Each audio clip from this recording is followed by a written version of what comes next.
दोस्तों एक बार फिर से मैं आपके लिए UPSC CDS form fill up 2025 apply online process की अपडेट लेके आ चुके हैं। स्टेप बाय स्टेप कंप्लीट जानकारी आपको इस वीडियो में दी जाएगी। ऑनलाइन आवेदन करते समय आपको कुछ महत्वपूर्ण बातों का भी ध्यान रखना होगा, तभी आपके फॉर्म सक्सेसफुली सबमिट होंगे। अप्लाई करते समय आपको कोई भी ऐसी गलती या फिर मिस्टेक नहीं करनी होगी जिसको करने से आपके एप्लीकेशन फॉर्म रिजेक्ट हो सकते हैं। ऑनलाइन आवेदन करते समय आप आधार या फिर आईडी वेरिफिकेशन कैसे करोगे, कैसे आप सर्विस या फिर ऑर्गेनाइजेशन प्रेफरेंस दोगे, कैसे आप अपने एग्जामिनेशन सेंटर चुनोगे, कैसे आप क्वालिफिकेशन की डिटेल दोगे, फीस पेमेंट करते हुए रजिस्ट्रेशन से लेकर प्रिंट तक आप कैसे अपने फॉर्म अप्लाई करोगे, डॉक्यूमेंट्स कैसे अपलोड करोगे, फोटोग्राफ सिग्नेचर कैसे और कितने केबी में आप अपलोड कर सकते हो, कंप्लीट जानकारी आपको इस वीडियो में दी जाएगी। ऑनलाइन आवेदन करने से पहले आपको वीडियो शुरू से लेके एंड तक बिना स्किप किए हुए देखना होगा। इस वीडियो को पूरा देखने पर ही आपके सभी सवाल और डाउट क्लियर होंगे। तो चलिए दोस्तों, आने के बाद अगर आपने पहले से रजिस्ट्रेशन कर रखा है तो आपको लॉगिन के लिंक पर क्लिक करना है और लॉगिन करके आपको अपना फॉर्म अप्लाई कर लेना है। जैसे ही आप लॉगिन के ऑप्शन पर क्लिक करेंगे आपके सामने कुछ इस तरह से इंटरफेस ओपन होगा। यहाँ पर आप by mobile number and OTP के थ्रू आप लॉगिन कर सकते हैं या फिर आप अपना यूआरएन एंड पासवर्ड एंटर करके आप यहाँ पर अप्लाई कर सकते हो। यूआरएन का मतलब यूनिवर्सल रजिस्ट्रेशन नंबर आपको एक मिला होगा, उसके थ्रू आप लॉगिन कर सकते हो या फिर आप ईमेल आईडी और पासवर्ड के थ्रू लॉगिन कर सकते हो। और गाइस यहाँ पर अगर आप फर्स्ट टाइम अप्लाई करने जा रहे हो इस पोर्टल से यूपीएससी की किसी भी भर्ती के लिए, तो सबसे पहले यहाँ पर आपको अपना अकाउंट क्रिएट करना होगा। उसके लिए यहाँ पर आपको क्रिएट अकाउंट के इस लिंक पर क्लिक करना है। नेक्स्ट आपके सामने यहाँ पर कुछ इस तरह से इंटरफेस ओपन होगा। यहाँ पर आने के बाद आपको ये जनरल इंस्ट्रक्शंस रीड कर लेने हैं, इस चेकबॉक्स को ओके करना है और फिर गाइस यहाँ पर आपको प्रोसीड फॉर अकाउंट क्रिएशन के ऑप्शन पर क्लिक कर देना है। नेक्स्ट आपके सामने यहाँ पर कुछ इस तरह से इंटरफेस ओपन होगा। अब यहाँ पर आने के बाद आपको सबसे पहले अपनी ईमेल आईडी एंटर करनी है, उसे एक बार फिर से एंटर करके कंफर्म कर लेना है। ये कैप्चा कोड आपको इस बॉक्स में एंटर करना है। यहाँ पर आपको इस चेक बॉक्स को ओके करना है और फिर आपको गाइस यहाँ पर गेट ओटीपी के इस ऑप्शन पर क्लिक कर देना है। उसके बाद आपकी रजिस्टर्ड ईमेल आईडी पर एक ओटीपी सबमिट किया जाएगा। वो ओटीपी गाइस यहाँ पर आपको एंटर करना है और उसके बाद यहाँ पर आपको वेरीफाई ईमेल के इस ऑप्शन पर क्लिक करके अपनी ईमेल आईडी को यहाँ पर वेरीफाई कर लेना है। ईमेल आईडी वेरीफाई करने के बाद फिर यहाँ पर आपको अपना मोबाइल नंबर एंटर करना है। अपना मोबाइल नंबर आपको एक बार फिर से एंटर करके उसे कंफर्म कर लेना है। ये कैप्चा कोड आपको इस बॉक्स में एंटर करना है और उसके बाद आपको इस चेकबॉक्स को ओके करना है और फिर आपको गेट ओटीपी के इस ऑप्शन पर क्लिक कर देना है। फिर आपके रजिस्टर्ड मोबाइल नंबर पर एक ओटीपी सबमिट किया गया होगा, वो ओटीपी आपको यहाँ पर एंटर करना है और फिर गाइस यहाँ पर आपको वेरीफाई मोबाइल नंबर के ऑप्शन पर क्लिक करके अपना मोबाइल नंबर भी वेरीफाई कर लेना है। अब यहाँ पर आपको अपना अकाउंट क्रिएट करने का लास्ट स्टेप कंप्लीट करना है। आपको यहाँ पर अपना पासवर्ड क्रिएट करना है। उसके लिए आपको गाइडलाइन दी गई है। यहाँ पर आपका पासवर्ड कम से कम 8 कैरेक्टर का होना चाहिए और ये अल्फा न्यूमेरिक फॉर्मेट में होना चाहिए। मींस आपके पासवर्ड में कम से कम एक अपर केस कैरेक्टर, एक लोअर केस कैरेक्टर और एक इंटीजर नंबर और एक स्पेशल कैरेक्टर जैसे कि @ या फिर डॉलर होना चाहिए। तो कुछ इस फॉर्मेट में आपको अपना पासवर्ड यहाँ पर रेडी करना है। हमने सैंपल के तौर पर आपको ये पासवर्ड दिखाया है, वही पासवर्ड आपको यहाँ पर कंफर्म पासवर्ड फील्ड में एंटर करना है और उसके बाद गाइस यहाँ पर आपको क्रिएट पासवर्ड के इस ऑप्शन पर क्लिक कर देना है। नेक्स्ट आपके सामने मैसेज शो हो जाएगा, यहाँ पर आपका अकाउंट सक्सेसफुली क्रिएट हो चुका है। अब आपको यहाँ पर गाइस कंटिन्यू टू लॉगिन के इस ऑप्शन पर क्लिक करना है। नेक्स्ट आपके सामने यहाँ पर लॉगिन का इंटरफेस ओपन हो जाएगा। यहाँ पर आकर गाइस अब आप by mobile number and OTP के थ्रू लॉगिन कर सकते हो या फिर आप अपनी ईमेल आईडी और पासवर्ड का यूज करते हुए लॉगिन कर सकते हो। और जब आप अपना यूनिवर्सल रजिस्ट्रेशन कंप्लीट कर लोगे तो फिर आप यहाँ पर थर्ड ऑप्शन का यूज करते हुए भी लॉगिन कर पाओगे। फिलहाल यहाँ पर आप 2 ऑप्शन का यूज करते हुए लॉगिन कर सकते हो, by mobile number and OTP और ईमेल आईडी एंड पासवर्ड। तो यहाँ पर आप इन दोनों ऑप्शन में से कोई भी ऑप्शन सेलेक्ट करें जिसके थ्रू आप यहाँ पर लॉगिन करना चाहते हैं। मोबाइल एंड ओटीपी ऑप्शन अगर आप सेलेक्ट करते हैं तो फिर यहाँ पर आपको अपना मोबाइल नंबर एंटर करना है जो आपने रजिस्ट्रेशन करते हुए प्रोवाइड कराया है। ये कैप्चा कोड आपको यहाँ पर एंटर करना है और फिर यहाँ पर आपको सेंड ओटीपी के ऑप्शन पर क्लिक करना है। आपके रजिस्टर्ड मोबाइल नंबर पर एक ओटीपी आएगा, वो ओटीपी आपको यहाँ पर एंटर करते हुए अपने डैशबोर्ड में लॉगिन कर लेना है। और गाइस यहाँ पर अगर आप ईमेल एंड पासवर्ड के थ्रू अपना अकाउंट में लॉगिन करना चाहते हैं तो फिर यहाँ पर आपको अपनी रजिस्टर्ड ईमेल आईडी एंटर करनी है, अपना पासवर्ड आपको एंटर करना है, ये कैप्चा कोड आपको यहाँ पर एंटर करना है और साइन इन के इस ऑप्शन पर क्लिक करके आपको अपने डैशबोर्ड में लॉगिन कर लेना है। लॉगिन करने के बाद आपका डैशबोर्ड कुछ इस तरह से शो होगा। यहाँ पर आपका अकाउंट क्रिएट हो चुका है, आप इसे अब मैनेज कर सकते हो। मैनेज में आप यहाँ पर आप अपना पासवर्ड चेंज करना चाहते हैं तो वो चेंज कर सकते हैं, ईमेल आईडी चेंज करना चाहते हैं तो इसे चेंज कर सकते हैं और यहाँ पर अगर आप अपना मोबाइल नंबर चेंज करना चाहते हैं तो आप चेंज मोबाइल नंबर के ऑप्शन पर क्लिक करके अपना मोबाइल नंबर भी आप चेंज कर सकते हैं। तो यहाँ पर आने के बाद अब आपको अपना यूनिवर्सल रजिस्ट्रेशन करना है। उसके लिए यहाँ पर आपको सबसे पहले इंस्ट्रक्शन के इस लिंक पर क्लिक करना है और जनरल इंस्ट्रक्शंस को रीड करना है। यहाँ पर जैसे ही आप इंस्ट्रक्शंस के इस ऑप्शन पर क्लिक करेंगे उसके बाद आपके सामने कुछ इस तरह से इंटरफेस ओपन हो जाएगा। यहाँ पर आपको कुछ जनरल इंस्ट्रक्शंस यूनिवर्सल रजिस्ट्रेशन के लिए प्रोवाइड कराए गए हैं, आपको इन्हें केयरफुली रीड करना है। यहाँ पर आपको सभी डिटेल्स वन बाय वन करके रीड आउट कर लेनी है एंड तक, और इस पेज को नीचे स्क्रॉल डाउन करते हुए फिर आपको प्रोसीड फॉर यूनिवर्सल रजिस्ट्रेशन के इस ऑप्शन पर क्लिक कर देना है। नेक्स्ट आपके सामने कुछ इस तरह से इंटरफेस होगा। अब यहाँ पर आकर आपको अपना फर्स्ट नेम एंटर करना है, मिडिल नेम एंटर करना है, लास्ट नेम एंटर करना है। मिडिल नेम लास्ट नेम नहीं है तो आप इन कॉलम को खाली छोड़ सकते हैं। फिर यहाँ पर आपको अपना फर्स्ट नेम कंफर्म कर लेना है, मिडिल नेम और लास्ट नेम अगर है तो उन्हें भी आपको एंटर करके कंफर्म कर लेना है। उसके बाद यहाँ पर आपसे पूछा गया है ऊपर आपने जो नाम प्रोवाइड कराया है क्या वो आपकी 10वीं की मार्कशीट के अकॉर्डिंग है, अगर है तो आप यस करेंगे, फिर ऑटोमेटिकली आप जो ऊपर नाम एंटर करेंगे वो यहाँ पर फिल हो जाएगा।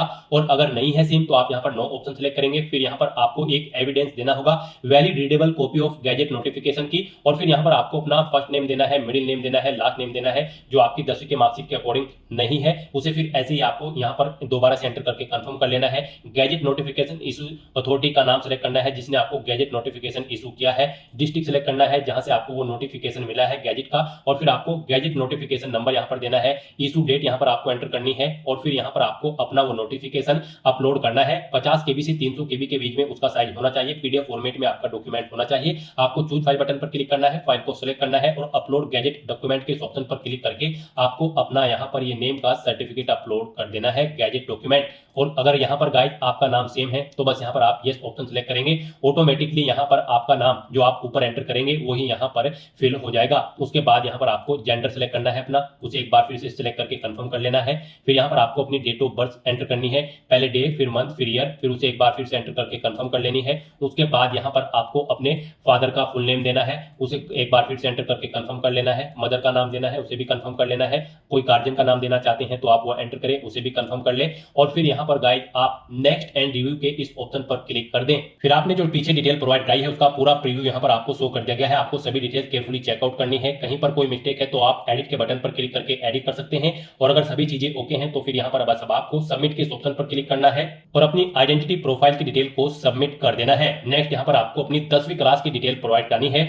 यहाँ पर आपसे पूछा गया है आपने अपनी 10वीं क्लास कहां से पास आउट की है, इंडिया से या फिर आउटसाइड ऑफ इंडिया से, आप अपने अकॉर्डिंग ऑप्शन सेलेक्ट करें। फिर यहाँ पर आपको अपनी 10वीं क्लास की एग्जामिनेशन का स्टेट सेलेक्ट करना है, जिस स्टेट से आपने अपनी 10वीं क्लास पास आउट की है वो स्टेट यहाँ पर आप सिलेक्ट करें। उसके बाद यहाँ पर आप उसे कंफर्म करें, यानी कि दोबारा से सिलेक्ट करके उसी स्टेट को कंफर्म कर लें। फिर यहाँ पर आपको अपनी 10वीं क्लास का एग्जामिनेशन का बोर्ड नाम सेलेक्ट करना है, किस बोर्ड से आपने अपनी 10वीं क्लास पास आउट की है, फिर उसे आपको दोबारा से सिलेक्ट करके कंफर्म कर लेना है। ऐसे ही यहाँ पर फिर आपको अपना पासिंग ईयर एंटर करना है, वही ईयर आपको एक बार फिर से एंटर करके उसे कंफर्म कर लेना है। फिर आपको अपना पासिंग सर्टिफिकेट नंबर, यानी कि आपको अपनी 10वीं क्लास के सर्टिफिकेट का नंबर यहाँ पर देना है, उसे एक बार फिर से एंटर करके कंफर्म कर लेना है। फिर यहाँ पर आपको अपनी 10वीं क्लास का रोल नंबर एंटर करना है, उसे एक बार फिर से एंटर करके कंफर्म कर लेना है। फिर आपको आपकी 10वीं क्लास का जो सर्टिफिकेट है वो किस डेट को इशू हुआ है वो डेट यहाँ पर आपको मेंशन करनी है DDMMYY फॉर्मेट में, उसे एक बार फिर से एंटर करके आपको कंफर्म कर लेना है। फिर यहाँ पर आपको बताना है आपका जो रिजल्ट था वो CGPA में था, परसेंटेज में था या फिर ग्रेड पॉइंट में था। आप अपने अकॉर्डिंग यहाँ पर ऑप्शन सिलेक्ट करें और फिर उसकी डिटेल दें। परसेंटेज अगर था तो यहाँ पर आप अपनी परसेंटेज एंटर करें, जैसे कि अगर आपके 60% मार्क्स है तो आप 60.00 यहाँ पर एंटर करेंगे। उसके बाद यहाँ पर आपको अपनी 10वीं क्लास का रिजल्ट या फिर सर्टिफिकेट अपलोड करना है। यहाँ पर आपका जो रिजल्ट होगा वो 50 KB से 300 KB के बीच में होना चाहिए, PDF फॉर्मेट में आपका रिजल्ट होना चाहिए और यहाँ पर उस फाइल का नाम बोर्ड सर्टिफिकेट होना चाहिए। और फिर आपको वो चूज फाइल के ऑप्शन पर क्लिक करना है, फाइल को सिलेक्ट करना है और उसके बाद आपको अपलोड सर्टिफिकेट के ऑप्शन पर क्लिक करके अपनी 10वीं क्लास का सर्टिफिकेट यहाँ पर अपलोड कर देना है। और या फिर आप अपना 10वीं क्लास का सर्टिफिकेट यहाँ पर फैच भी कर सकते हैं डिजी लॉकर से। यहाँ पर आप fetch 10th class matriculation equivalent board certificate from DigiLocker के ऑप्शन पर क्लिक करें और अपने डिजी लॉकर अकाउंट से यहाँ पर आप अपनी 10वीं क्लास का सर्टिफिकेट फैच कर लें। और उसके बाद गाइस आपको इस चेकबॉक्स को ओके करना है, पेज को नीचे स्क्रॉल डाउन करते हुए, और फिर आपको नेक्स्ट एंड रिव्यू के इस ऑप्शन पर क्लिक कर देना है। फिर आपने 10वीं क्लास की अपनी जो डिटेल प्रोवाइड कराई है उसका पूरा प्रीव्यू आपको शो कर दिया गया है। आपको सभी डिटेल्स केयरफुली चेकआउट करनी है, पेज को नीचे स्क्रॉल डाउन करना है।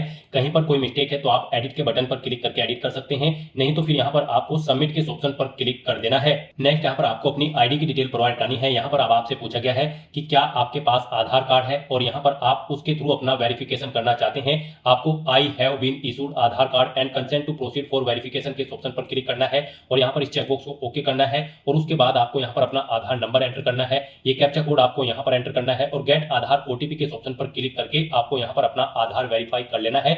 जैसे ही आप गेट आधार ओटीपी के ऑप्शन पर क्लिक करेंगे उसके बाद जिससे आपका आधार कार्ड लिंक है जिस मोबाइल नंबर से, उस मोबाइल नंबर पर एक ओटीपी आएगा। वो ओटीपी आपको यहाँ पर एंटर करके अपना आधार वेरीफाई कर लेना है। और गाइस इसके अलावा आप यहाँ पर वर्चुअल आईडी के थ्रू अपना आधार वेरीफाई कर सकते हो। और या फिर आप यहाँ पर आधार प्रोवाइड नहीं कराना चाहते हैं तो फिर आप I do not want to proceed with Aadhaar verification के ऑप्शन पर क्लिक करेंगे, ओके करेंगे, नेक्स्ट के स्टेप पर क्लिक करेंगे। फिर यहाँ पर आप अपनी कोई आइडेंटिटी सिलेक्ट करेंगे जैसे कि ड्राइविंग लाइसेंस, पैन कार्ड या फिर पासपोर्ट, उसका नंबर आप यहाँ पर एंटर करेंगे। फिर आप अपना वो डॉक्यूमेंट यहाँ पर अपलोड करेंगे। वो डॉक्यूमेंट आपका यहाँ पर 20 KB से 200 KB के बीच में होना चाहिए और यहाँ पर उसका नाम ID_, कार्ड होना चाहिए और ये JPG फॉर्मेट में होना चाहिए। आपको चूज फाइल बटन पर क्लिक करना है, फाइल को सिलेक्ट करना है और फिर यहाँ पर आपको इस ऑप्शन पर फोटो आईडी के ऑप्शन पर क्लिक करके अपलोड फोटो आईडी के ऑप्शन पर क्लिक करके अपना डॉक्यूमेंट अपलोड कर देना है। गाइस यहाँ पर हम आपको सजेस्ट करेंगे यहाँ पर आप आधार ऑप्शन सिलेक्ट करें और अपना आधार यहाँ पर आप वेरीफाई कर लें। यहाँ पर अगर आप अपनी फोटो आईडी प्रोवाइड कराते हैं तो फिर यहाँ पर आपको जब आप एग्जामिनेशन सेंटर पर जाएंगे तो उससे 1 घंटा पहले आपको रिपोर्ट करना होगा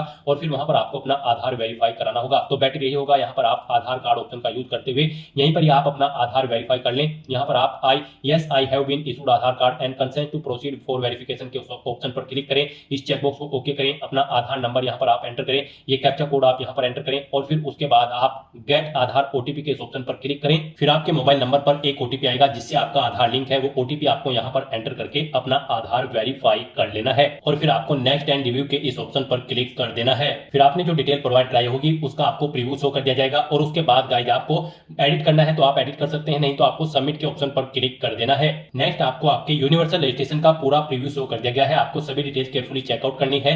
कहीं पर कोई मिस्टेक है तो आप एडिट के ऑप्शन पर क्लिक करके एडिट कर सकते हैं और सभी चीजें ओके हैं तो बस यहाँ पर अब आपको लॉक एंड सबमिट के ऑप्शन पर क्लिक करना है। इस तरह से यहाँ पर आपका यूनिवर्सल रजिस्ट्रेशन कंप्लीट हो जाएगा। आपको एक यूनिवर्सल रजिस्ट्रेशन नंबर प्रोवाइड कराया गया है, आपको इसे केयरफुली नोट डाउन करके रख लेना है फ्यूचर यूज के लिए। यह नंबर आपकी रजिस्टर्ड ईमेल आईडी पर भी सबमिट किया गया है, आपको इसे केयरफुली नोट डाउन करके रख लेना है फ्यूचर यूज के लिए। और यहाँ पर गाइस अब आपको फॉर्म अप्लाई करना है, कॉमन एप्लीकेशन फॉर्म, उसके लिए आपको इंस्ट्रक्शन दिए गए हैं, आपको इन्हें केयरफुली रीड करना है, पेज को नीचे स्क्रॉल डाउन करना है और फिर गाइस यहाँ पर आपको proceed for common application form के ऑप्शन पर क्लिक कर देना है। नेक्स्ट यहाँ पर आपको अपनी पर्सनल प्रोफाइल की डिटेल देनी है। यहाँ पर आकर सबसे पहले आपको अपनी नेशनलिटी सिलेक्ट करनी है, अपना माइनॉरिटी स्टेटस आपको सिलेक्ट करना है। आप माइनॉरिटी के अंतर्गत आते हैं तो यस करें और फिर आप अपना माइनॉरिटी ग्रुप यहाँ पर सिलेक्ट करें और नहीं आते हैं तो आपको यहाँ पर नो ऑप्शन सिलेक्ट करना है। उसके बाद आपको अपनी मातृभाषा यहाँ पर सिलेक्ट करनी है, अपना स्टेट डोमिसाइल आपको यहाँ पर सिलेक्ट करना है, यानी कि जिस स्टेट का डोमिसाइल आपके पास है वो यहाँ पर आप सिलेक्ट करें। फिर अपना मैरिटल स्टेटस आप बताएं, यहाँ पर आप मैरिड हो, अनमैरिड हो, विडो हो या फिर डाइवोर्स हो, आप अपने अकॉर्डिंग ऑप्शन सिलेक्ट करें। प्लेस ऑफ बर्थ यहाँ पर आप सिलेक्ट करें, आपका जन्म इंडिया में हुआ है या फिर आउटसाइड ऑफ इंडिया, इंडिया में हुआ है तो फिर यहाँ पर आप स्टेट सिलेक्ट करें। स्टेट सिलेक्ट करने के बाद फिर यहाँ पर आपको अपना डिस्ट्रिक्ट सिलेक्ट करना है, जिस डिस्ट्रिक्ट से आप बिलोंग करते हैं। फिर आपको यहाँ पर अपना विलेज, टाउन या सिटी का नाम देना है, अपना पोस्ट ऑफिस यहाँ पर आपको एंटर करना है, पोस्ट ऑफिस का नाम, फिर आपको अपना पिन कोड यहाँ पर एंटर कर देना है। उसके बाद गाइस यहाँ पर आपको अपनी कॉन्टैक्ट इन्फॉर्मेशन देनी है, अल्टरनेट कॉन्टैक्ट इन्फॉर्मेशन। यहाँ पर आप अपना व्हाट्सएप नंबर एंटर कर सकते हो, अल्टरनेट ईमेल आईडी एंटर कर सकते हो, अल्टरनेट मोबाइल नंबर एंटर कर सकते हो। नहीं करना चाहते हो तो यहाँ पर आप इन कॉलम्स को खाली छोड़ सकते हैं और उसके बाद गाइस आपको यहाँ पर नेक्स्ट एंड रिव्यू के ऑप्शन पर क्लिक कर देना है। फिर आपने जो डिटेल प्रोवाइड कराई है उसका प्रीव्यू आपको शो कर दिया गया है। आप एडिट करना चाहते हैं तो एडिट के ऑप्शन पर क्लिक करके एडिट कर सकते हैं, नहीं तो यहाँ पर अब आपको सबमिट के ऑप्शन पर क्लिक करना है। नेक्स्ट यहाँ पर आपको अपनी पेरेंट्स की प्रोफाइल की डिटेल देनी है। यहाँ पर आपको आपके फादर का नाम ऑटोमेटिकली फिर मिलेगा जो आपने रजिस्ट्रेशन टाइम पे प्रोवाइड कराया था। फिर उनका स्टेटस बताना है, उनकी मृत्यु हो चुकी है या फिर जिंदे हैं। उसके बाद आपको उनका ऑक्यूपेशन यानी कि व्यवसाय सिलेक्ट करना है, उनकी एनुअल इनकम यहाँ पर आपको एंटर करनी है, उनकी नेशनलिटी आपको सिलेक्ट कर लेनी है। फिर आपको उनका स्टेट सिलेक्ट करना है जिससे वो ओरिजिनली बिलोंग करते हैं। उसके बाद उनका डिस्ट्रिक्ट यहाँ पर आपको सिलेक्ट कर लेना है, जिस डिस्ट्रिक्ट से वो बिलोंग करते हैं। उसके बाद गाइस यहाँ पर आपको ऐसे ही अपनी मदर की डिटेल देनी है। यहाँ पर आपको आपकी मदर का नेम भी ऑटोमेटिकली फिर मिल जाएगा जो आपने रजिस्ट्रेशन टाइम पे प्रोवाइड कराया था। उनका स्टेटस बताना है, उनको जीवित है या फिर उनकी मृत्यु हो चुकी है। उनका व्यवसाय आपको सिलेक्ट कर लेना है, एनुअल इनकम उनकी आपकी यहाँ पर आपको एंटर करनी है, नेशनलिटी उनकी सिलेक्ट करनी है, स्टेट सिलेक्ट करना है जिससे वो बिलोंग करती है, उनका डिस्ट्रिक्ट यहाँ पर आपको स्टेट के अकॉर्डिंग सिलेक्ट कर लेना है। और उसके बाद गाइस यहाँ पर आपको नेक्स्ट एंड रिव्यू के ऑप्शन पर क्लिक कर देना है। फिर आपने जो डिटेल प्रोवाइड कराई है उसका प्रीव्यू आपको यहाँ पर शो कर दिया जाएगा। यहाँ पर आप एडिट करना चाहते हैं तो एडिट कर सकते हैं, नहीं तो यहाँ पर अब आपको सबमिट के ऑप्शन पर क्लिक करना है और अपनी डिटेल को आपको सबमिट कर देना है। नेक्स्ट यहाँ पर आपको अपनी सोशल कैटेगरी प्रोफाइल की डिटेल देनी है। यहाँ पर आपको अपनी कम्युनिटी सिलेक्ट करनी है। यहाँ पर अगर आप रिजर्व कैटेगरी से बिलोंग करते हैं तो फिर आपको अपनी कैटेगरी का सर्टिफिकेट नंबर देना है, इश्यूइंग अथॉरिटी का नाम देना है, किसने आपको वो सर्टिफिकेट इशू किया है। उसके बाद यहाँ पर आपको डेजिग्नेशन देनी है उस अथॉरिटी की जिसने आपको वो यहाँ पर सर्टिफिकेट प्रोवाइड कराया है, वो कलेक्टर है, डिस्ट्रिक्ट मजिस्ट्रेट है या फिर डिप्यूटी कमिश्नर। आप अपने अकॉर्डिंग ऑप्शन सिलेक्ट करें, स्टेट सिलेक्ट करें, किस स्टेट का आपके पास सर्टिफिकेट है वो आपका। उसके बाद यहाँ पर आपको इशू डेट उसकी एंटर करनी है, किस डेट को इशू हुआ है, एड्रेस ऑफ इशूइंग अथॉरिटी, जिस अथॉरिटी ने आपको वो इशू कराया है उसका एड्रेस यहाँ पर आपको देना है। यहाँ पर आपको अपनी कास्ट का नाम एंटर करना है जिसका सर्टिफिकेट आपके पास है। यहाँ पर आपको अपनी कास्ट का नाम एंटर करना है। फिर आपको central list with serial number caste type community certificate का यहाँ पर आपको एंटर करना है, यानी कि आपको अपने कास्ट सर्टिफिकेट का सीरियल नंबर यहाँ पर देना है। उसके बाद यहाँ पर आपको अपना सर्टिफिकेट अपलोड करना है। उसका साइज 50 KB से 300 KB के बीच में होना चाहिए और PDF फॉर्मेट में आपकी फाइल होनी चाहिए। नाम आपकी फाइल का कास्ट अंडरस्कोर सर्टिफिकेट होना चाहिए। तो यहाँ पर आपको चूज फाइल के इस ऑप्शन पर क्लिक करना है, फाइल को सिलेक्ट करना है और फिर आपको अपलोड कैटेगरी सर्टिफिकेट के ऑप्शन पर क्लिक करके यहाँ पर अपना कैटेगरी सर्टिफिकेट अपलोड कर देना है। और गाइस यहाँ पर अगर आप यहाँ पर डिजी लॉकर से अपना ये सर्टिफिकेट अपलोड करना चाहते हैं तो fetch caste certificate from DigiLocker के ऑप्शन पर क्लिक करें। यहाँ पर आप अपना सर्टिफिकेट डिजी लॉकर से भी फैच कर सकते हो। और उसके बाद गाइस आपको इस चेकबॉक्स को ओके करना है और फिर आपको नेक्स्ट एंड रिव्यू करते हुए अपना डाटा यहाँ पर सबमिट कर देना है। फिर आपने जो डिटेल प्रोवाइड कराई है उसका प्रीव्यू यहाँ पर आपको शो कर दिया गया है। यहाँ पर कोई मिस्टेक है तो आप एडिट के बटन पर क्लिक करके एडिट कर सकते हो, नहीं तो यहाँ पर आपको सबमिट के ऑप्शन पर क्लिक करके अपना डाटा सबमिट कर देना है। नेक्स्ट यहाँ पर आपको अपनी डिसेबिलिटी प्रोफाइल की डिटेल देनी है। यहाँ पर आपसे पूछा गया है कि क्या आप PWD या फिर PWBD कैंडिडेट हैं। अगर है तो यहाँ पर आप यस ऑप्शन सेलेक्ट करें। अपनी डिसेबिलिटी की परसेंटेज, यहाँ पर आपकी डिसेबिलिटी की परसेंटेज 40% या उससे अबव है, अगर है तो आप यस करें और फिर यहाँ पर आप अपनी डिसेबिलिटी की परसेंटेज दें, सर्टिफिकेट नंबर दें डिसेबिलिटी सर्टिफिकेट का, वो कब इशू हुआ है वो डेट आप यहाँ पर सिलेक्ट करें। डेजिग्नेशन दें उस अथॉरिटी की जिसने आपको ये सर्टिफिकेट इशू कराया है। स्टेट सिलेक्ट करें। एड्रेस ऑफ इशूइंग अथॉरिटी यहाँ पर आप दें। डिसेबिलिटी का type as per disability certificate यहाँ पर आप एंटर करें। अपना डिसेबिलिटी सर्टिफिकेट यहाँ पर आप अपलोड करें। और अगर आप यहाँ पर PWD या फिर PWBD कैंडिडेट नहीं है तो यहाँ पर आपको नो ऑप्शन सिलेक्ट करना है। फिर यहाँ पर आपसे पूछा गया कि क्या आपको कभी रिकमेंडेड किया गया है PWD या फिर PWBD कैंडिडेट के तौर पर यूपीएससी के किसी पास्ट के एग्जामिनेशन में। अगर किया गया है तो यस करें और फिर उसकी डिटेल दे, जैसे कि name of exam, roll number, उसका एग्जामिनेशन का ईयर। और नहीं किया गया है तो आपको नो ऑप्शन सिलेक्ट करना है, इस चेकबॉक्स को ओके करना है और उसके बाद आपको नेक्स्ट एंड रिव्यू के इस ऑप्शन पर क्लिक कर देना है। उसके बाद आपको आपकी डिटेल का प्रीव्यू शो कर दिया जाएगा। एडिट करना चाहते हैं तो आप एडिट के ऑप्शन पर क्लिक करके एडिट कर सकते हैं, नहीं तो आपको यहाँ पर सबमिट के ऑप्शन पर क्लिक करके अपना डाटा यहाँ पर सबमिट कर देना है। नेक्स्ट यहाँ पर आपको अपनी एड्रेस की डिटेल देनी है। यहाँ पर आप पहले अपना कोरोस्पोंडेंस एड्रेस एंटर करें, उसके बाद आप अपना परमानेंट एड्रेस यहाँ पर एंटर करें। और अगर आपका परमानेंट एड्रेस आपके कोरोस्पोंडेंस एड्रेस के अकॉर्डिंग सेम है तो यहाँ पर आप is your permanent address same as correspondence address में यस के इस ऑप्शन पर क्लिक कर दें। ऑटोमेटिकली आपका परमानेंट एड्रेस आपके कोरोस्पोंडेंस एड्रेस के अकॉर्डिंग फिल हो जाएगा। और उसके बाद गाइस आपको यहाँ पर नेक्स्ट के इस ऑप्शन पर क्लिक करके अपना डाटा सबमिट कर देना है। फिर यहाँ पर आपको अपने फादर के एड्रेस की डिटेल देनी है। आपसे पूछा गया कि क्या आपके फादर का एड्रेस आपके कोरोस्पोंडेंस एड्रेस के अकॉर्डिंग सेम है। अगर है तो आप यस ऑप्शन सेलेक्ट करें, नहीं है तो आप नो ऑप्शन सेलेक्ट करें। फिर यहाँ पर आपसे पूछा गया कि क्या आपके फादर का एड्रेस आपके परमानेंट एड्रेस के अकॉर्डिंग सेम है। अगर है तो यस करें, नहीं तो नो ऑप्शन सेलेक्ट करें। और फिर यहाँ पर आप अपने फादर का एड्रेस एंटर करके नेक्स्ट के इस ऑप्शन पर क्लिक कर दें। नेक्स्ट ऐसे यहाँ पर आपको अपनी मदर का एड्रेस देना है। यहाँ पर आपसे पूछा गया है कि क्या आपकी मदर का एड्रेस सेम है आपके फादर के एड्रेस के। अगर है तो यस करें और फिर आप यहाँ पर नेक्स्ट एंड रिव्यू के इस ऑप्शन पर क्लिक कर दें। नहीं है तो आप नो ऑप्शन सेलेक्ट करें और उनका एड्रेस यहाँ पर एंटर करके फिर नेक्स्ट एंड रिव्यू के ऑप्शन पर क्लिक करें। फिर आपको आपके एड्रेस की प्रोफाइल का पूरा प्रीव्यू यहाँ पर शो कर दिया जाएगा। आपको सभी डिटेल्स केयरफुली चेकआउट करनी है। कहीं पर कोई मिस्टेक है तो आप एडिट के बटन पर क्लिक करके एडिट कर लें, नहीं तो फिर आप यहाँ पर सबमिट के ऑप्शन पर क्लिक करके अपना डाटा सबमिट कर दें। नेक्स्ट यहाँ पर आपको अपनी एजुकेशनल प्रोफाइल की डिटेल देनी है। यहाँ पर आपको अपनी एजुकेशनल क्वालिफिकेशन की डिटेल 12वीं क्लास से स्टार्ट करनी है।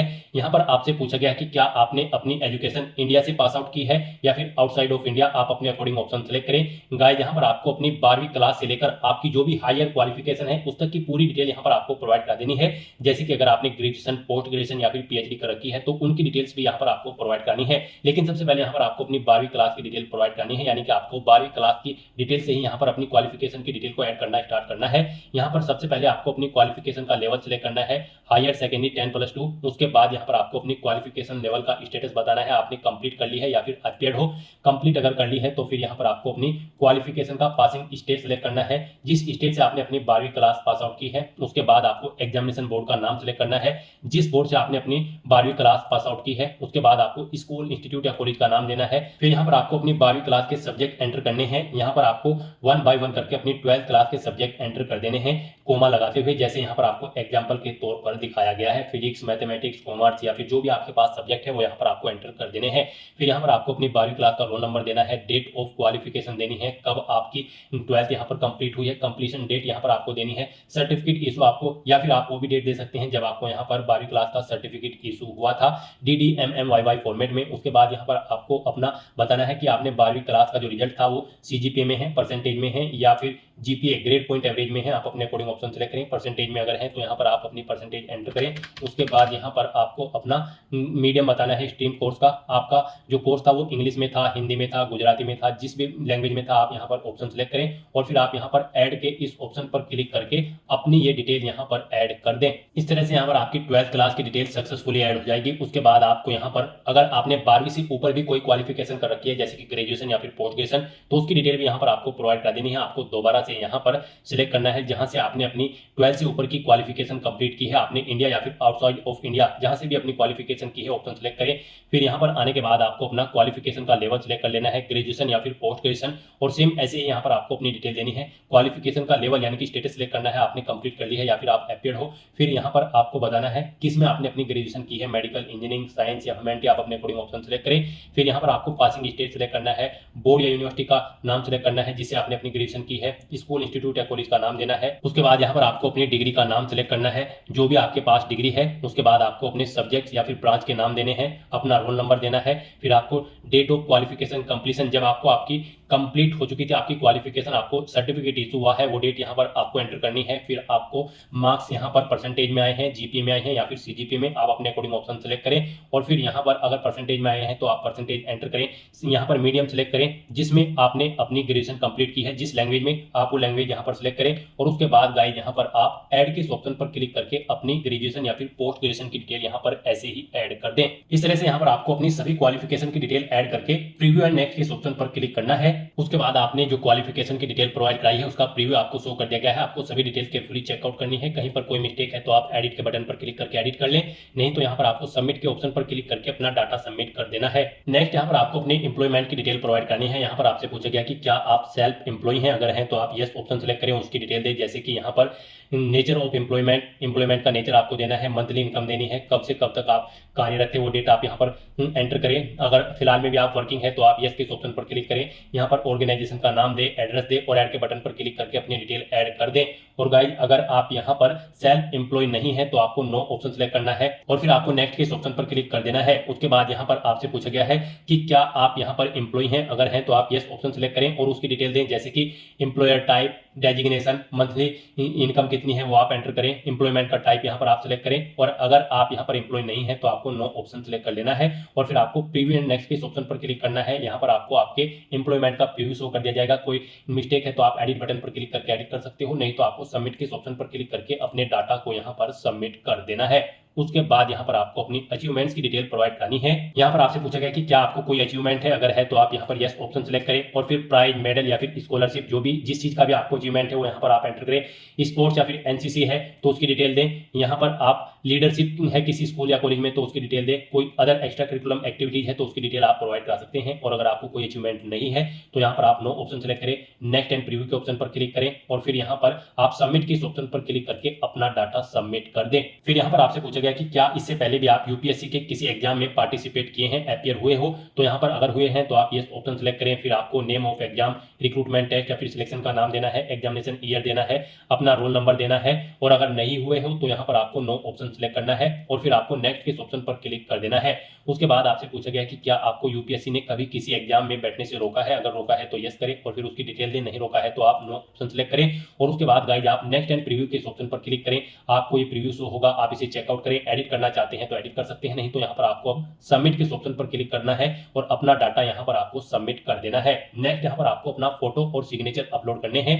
यहाँ पर इनके लिए आपको गाइडलाइन दी गई है, आपका फोटो 20 KB से 200 KB के बीच में होना चाहिए, जेपीजी फॉर्मेट में होना चाहिए और यहाँ पर फाइल का नाम फोटो होना चाहिए और यहाँ पर आपका जो फेस होगा वो 75% यहाँ पर फोटो में शो होना चाहिए। तो यहाँ पर आपको अपना फोटो अपलोड करने के लिए चूज फाइल के इस बटन पर क्लिक करना है, फाइल को सिलेक्ट कर लेना है और यहाँ पर आपको अपना फोटो अपलोड करना है। यहाँ पर आपको कुछ एग्जांपल भी दिए गए हैं। यहाँ पर आपका फोटो कुछ इस तरह से होना चाहिए, इस फॉर्मेट में, और किन फॉर्मेट्स में नहीं होना चाहिए वो भी यहाँ पर आपको दिया गया है। यहाँ पर आपका फोटो इस तरह से नहीं होना चाहिए धुंधला, इस तरह से उसका फेस यहाँ पर आपका 75% कवर होना चाहिए। यहाँ से आप चेकआउट कर सकते हो किन फॉर्मेट में आपका फोटो एक्सेप्टेबल होगा और किन फॉर्मेट में आपका फोटो एक्सेप्टेबल नहीं होगा। यहाँ पर आपको सभी डिटेल्स प्रोवाइड करा दी गई है, तो यहाँ से आप चेकआउट करें और उसके बाद गाइस आप okay I understand and accept के ऑप्शन पर क्लिक करके फाइल को सिलेक्ट कर लें और यहाँ पर आप अपना फोटो अपलोड कर दें, अपलोड फोटो के इस ऑप्शन पर क्लिक करते हुए। उसके बाद यहाँ पर आपको अपना सिग्नेचर अपलोड करने हैं। सिग्नेचर भी आपके 20 KB से 100 KB के बीच में होने चाहिए और फाइल का नाम यहाँ पर सिग्नेचर होना चाहिए। यहाँ पर आपके जो सिग्नेचर होंगे उनकी हाइट 350 पिक्सल और विड्थ 500 पिक्सल होनी चाहिए। आपको यहाँ पर भी चूज फाइल के ऑप्शन पर क्लिक करना है। यहाँ पर आपको एग्जांपल दी गई हैं किस तरह से आपके सिग्नेचर एक्सेप्टेबल होंगे। इस तरह से यहाँ पर आपके सिग्नेचर एक्सेप्टेबल होंगे और इन फॉर्मेट्स में आपके सिग्नेचर यहाँ पर एक्सेप्टेबल नहीं होंगे। तो यहाँ पर आपको देख लेना है कि किन फॉर्मेट में आपके सिग्नेचर यहाँ पर एक्सेप्टेबल होंगे। फिर आपको okay I understand and accept के ऑप्शन पर क्लिक करते हुए फाइल को सिलेक्ट कर लेना है और उसके बाद आपको अपलोड सिग्नेचर के ऑप्शन पर क्लिक करके अपने सिग्नेचर भी यहाँ पर आपको अपलोड कर देने हैं। और उसके बाद गाइस आपको यहाँ पर सेव एंड सबमिट के इस ऑप्शन पर क्लिक करना है। नेक्स्ट आपके सामने कुछ इस तरह से इंटरफेस ओपन होगा। अब यहाँ पर अगर आप व्यू प्रिंट माय प्रोफाइल के ऑप्शन पर क्लिक करके यहाँ पर आप अपनी प्रोफाइल का एक हार्ड कॉपी प्रिंट आउट भी ले सकते हो। और फिर गाइस यहाँ पर आपको होम के इस ऑप्शन पर क्लिक करना है। नेक्स्ट आपके सामने कुछ इस तरह से इंटरफेस ओपन होगा। यहाँ पर आप अपने कॉमन एप्लीकेशन फॉर्म में कुछ एडिट करना चाहते हैं तो आप एडिट कर सकते हैं। और यहाँ पर गाइस अब आपको अप्लाई फॉर एग्जामिनेशन के इस लिंक पर क्लिक करना है। नेक्स्ट आपके सामने कुछ इस तरह से इंटरफेस ओपन होगा। यहाँ पर आपको यूपीएससी के सभी एक्टिव एग्जामिनेशन की लिस्ट मिल जाएगी। यहाँ पर आकर आपको combined defence service examination second के सामने अप्लाई की स्टेप पर क्लिक करना है। नेक्स्ट आपके सामने कुछ इस तरह से इंटरफेस ओपन होगा। यहाँ पर आपके रजिस्ट्रेशन से सभी डिटेल फेच कर ली गई है। अब बस यहाँ पर आपको व्यू के लिंक्स पर क्लिक करके अपनी ये डिटेल्स आपको व्यू कर लेनी है। पेज को नीचे स्क्रॉल डाउन करना है, इस चेकबॉक्स को ओके करना है और फिर यहाँ पर गाइड आपको view your common application form link पर क्लिक करके अपना फॉर्म चेकआउट कर लेना है। और उसके बाद आपको यहाँ पर लो common application form profile and proceed के ऑप्शन पर क्लिक कर देना है। फिर आपके सामने कुछ इस तरह से इंटरफेस ओपन होगा। अब यहाँ पर आपको अपना एजुकेशनल क्वालिफिकेशन का लेवल सिलेक्ट कर लेना है।